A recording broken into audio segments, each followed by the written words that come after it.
Anjeer plant అండి. ఇది అంటుకట్టాను. అంటుకట్టి నెల దాటిపోయిందనమాట. ఇది మదర్స్ డే సందర్భంగా నేను మా అమ్మాయికి ఇద్దామని అంటుకట్టాను. వేర్లైతే చాలా బాగా వచ్చాయి. అట్లాగే దీనికి అంటుకడుతూ ఇంకా వేరే దాంట్లో కూడా ఉంది, దానికి కూడా అంటుకట్టాను. కానీ చిన్న మిస్టేక్ వల్ల అది ఎలా అయిపోయిందో చూపిస్తాను. నేను మళ్ళీ దాన్ని ఎలా సేవ్ చేశానో ఈ వీడియోలో మీకు షేర్ చేస్తాను. హాయ్ అండి, నమస్తే. నా పేరు Nagalakshmi. Welcome to my channel పెరట్లో ప్యారడైస్. ఇదండి ఇంకో ప్లాంట్. దీనికి అంటుకట్టాను, కట్ చేశాను అనమాట. ఇదిగోండి ఇలా వచ్చాయి వేర్లైతే బాగానే ఉన్నాయి. కానీ నేను చిన్న మిస్టేక్ చేశాను. ఏం చేశానంటే పుల్లటి మజ్జిగ వేశాను. అంటే ఎక్కువ కాన్సన్ట్రేషన్ ఉన్నట్టుంది. అది ఎమ్మటే డల్ అయిపోయిందండి, ఇలా ఫ్రెష్గా లేకుండా. ఇదేమో చూడండి ఎంత బాగుందో కదా, చక్కగా ఉంది, హెల్తీగా. ఆకులు అయితే చాలా చిగుర్లు అయితే వచ్చే, కొమ్మలు కూడా బాగా పెరుగుతున్నాయి. ఈ ప్లాంట్ నేను హైదరాబాద్ నర్సరీలో తెచ్చుకున్నానండి. కానీ దీని నుంచి మనం ఎన్ని ప్లాంట్స్ అయినా చేసుకోవచ్చు, చాలా ఈజీగా పెరుగుతుంది. మనకి కొమ్మలు పెట్టుకుంటే దానికి వేర్లు రావడానికి టైం పడుతుంది. కానీ ఇలా అంటు కట్టుకుంటే మాత్రం 15 డేస్లోనే చక్కగా వేర్లు వచ్చేస్తాయండి.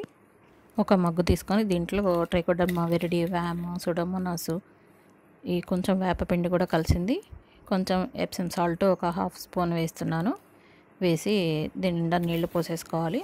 నీళ్లు పోసుకున్నాక ఒక 1/2 అవర్ మనము ఆ ప్లాంట్ని కనుక దాంట్లో పెట్టామంటే వేరుకుళ్ళు అని ఇంకేది రాకుండా ఉంటుంది. కొంచెం నిండా పోసుకోకుండా కొద్దిగా వాటర్ పోసుకొని కొంచెం వెల్తిగా పోసుకోవాలి, లేదంటే కింద పోతాయి. ఇప్పుడు దీంట్లో పెట్టేసుకుంటే ఒక 1/2 అవర్ అలా వదిలేసామంటే చాలండి. తర్వాత మనం మొక్క నాటేసుకోవచ్చు. ఇదేమన్నా షాక్కి గురయ్యి ఉంటే కొంచెం తేరుకుంటుంది, ఎప్సమ్ సాల్ట్ వేసాము కదా దానివల్ల. ఇప్పుడు తీసి 1/2 అవర్ తర్వాత ఇందులో నాటేస్తున్నాను. ఇది మట్టి ప్రిపేర్ చేసి చాలా నెలలు అవుతుంది. నేను ఒక విడత తోటకూర కూడా తెంపేసుకున్నాను. చూడండి చక్కగా మంచి ఫర్టైల్గా తయారైంది సాయిల్ అయితే. ఇందులో ఇంకా వానపాములు కూడా చాలా ఉన్నాయి. ఇదంతా లేయర్లుగా నేనైతే ఇందులో నింపి పెట్టానన్నమాట. చూడండి మట్టి మెత్తగా ఎంత హెల్తీగా ఉంది. ఇలాంటి మట్టిలో మనం ఏ మొక్కలైనా చాలా ఈజీగా పెంచుకోవచ్చు. చూడండి అలా పట్టుకుంటే వానపాములు ఎలా వస్తున్నాయో. దీంట్లోనే కొంచెం పక్కకు అనేసి నేను అదైతే నాటేస్తున్నాను, ఈ తోటకూర అవేం పీకకుండా. ఇందులో అన్ని విత్తనాలు పడి మొక్కలు ఎక్కువ వస్తూ ఉంటాయండి.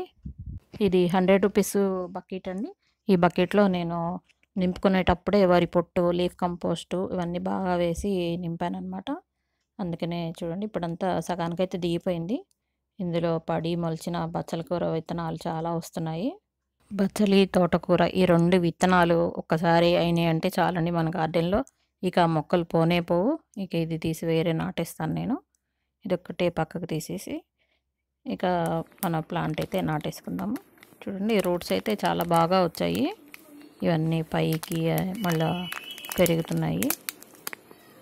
ఈ కోకోపీట్ కూడా చూడండి అంతా కూడా దగ్గరకు అయిపోయింది. వేర్లు మొత్తం నిండిపోయినాయి అన్నమాట. ఇలా వచ్చింది వేరంతా కూడా. చూద్దాం. ఇప్పుడు కొంతసేపు నానబెట్టాను కదా, దానికి ఏదన్నా ఇది ఉంటే షాక్కి గురయ్యి ఉంటే అది తగ్గి కొంచెం బాగా వస్తుందని అనుకుంటున్నాను. ఇది చిగుర్లు వచ్చాక నేను మళ్ళీ చూపిస్తాను. దీన్నైతే ఇట్లాగా చిన్నగా సెట్ చేసి, ఎక్కువ అదనకుండా, అదిమంటే మళ్ళీ వేర్లు కట్టే ఛాన్స్ ఉంటుంది. అదనకుండా చిన్నగా నేను అయితే నాటేస్తున్నాను. అయితే నాటుకునేటప్పుడు కొత్తగా ప్రిపేర్ చేసిన మట్టి వేయకుండా కొంచెం పాత మట్టి వేశాను. ఈ కుండీలోది ఇది ఎప్పుడో నింపి పెట్టుకున్న సాయిల్ అండి. ఇందులో అన్నీ ఉన్నాయి. అంటే యూనివర్సల్ సాయిల్ మిక్స్ అనమాట. దీంట్లోనే మళ్ళీ ట్రైకోడర్మా విరిడి అవన్నీ కూడా వేసి మిక్స్ చేసి పెట్టినటువంటి సాయిల్ చక్కగా మగ్గింది. నేను దీని మీద కొంచెం వేసేసి నాటేసి మళ్ళీ ఆ నీళ్ళు ఇందులో పోసేస్తాను. కొద్దిగా మనం మొక్క నాటినప్పుడు కొంచెమన్నా వాటర్ ఇవ్వాలి. ఈ ఎయిర్ గ్యాప్స్ అనేవి లేకుండా నాటుకోవాలి ఎప్పుడైనా మనం మొక్క నాటుకునేటప్పుడు. ఇప్పుడు ఇందాక కలిపిన వాటర్ ఉన్నాయి కదా, అవి పోస్తాను. పోసే ముందు చూడండి ఇది మాత్రం ఈ ఆకులు డల్ అయిపోయిన ఆకులన్నీ కూడా తీసేస్తున్నాను. ఇవన్నీ ఒక్కటి కూడా ఉంచకుండా మొత్తం లీఫ్ మొత్తం కట్ చేస్తున్నాను. దానికి భారం అవ్వకూడదని, త్వరగా కోలుకుంటుందనమాట. ఇలా డల్ అయిన ఆకులన్నీ కూడా తీసేసి మనమైతే దీన్ని ఎండబడకుండా చూసుకోవాలి. దెబ్బకి ఒక్క పూటకి అట్లా మజ్జిగ పోసానో లేదో ఇట్లా డల్ అయిపోయిందండి. ఏం కాదులే పెద్ద మొక్క కదా అనుకున్నాను. కానీ ఏ మొక్కకైనా మనం కుండీల్లో కదా పెంచేది, కాబట్టి కాన్సంట్రేషన్ ఎక్కువ కాకుండా చూసుకోవాలి ఎప్పుడైనా కానీ. చక్కగా అన్ని వేర్లు పోసుకొని వచ్చిన ప్లాంట్ కళకళలాడుతూ ఉండేది. ఈ క్షణంలో చూడండి ఎట్లా ఆకులన్నీ మాడిపోయినాయో. చాలా బాధ అనిపించింది. ఇది మళ్ళీ కోలుకుంటుందా లేదా అని చిన్న ప్రయత్నం అయితే చేస్తున్నాను నేను.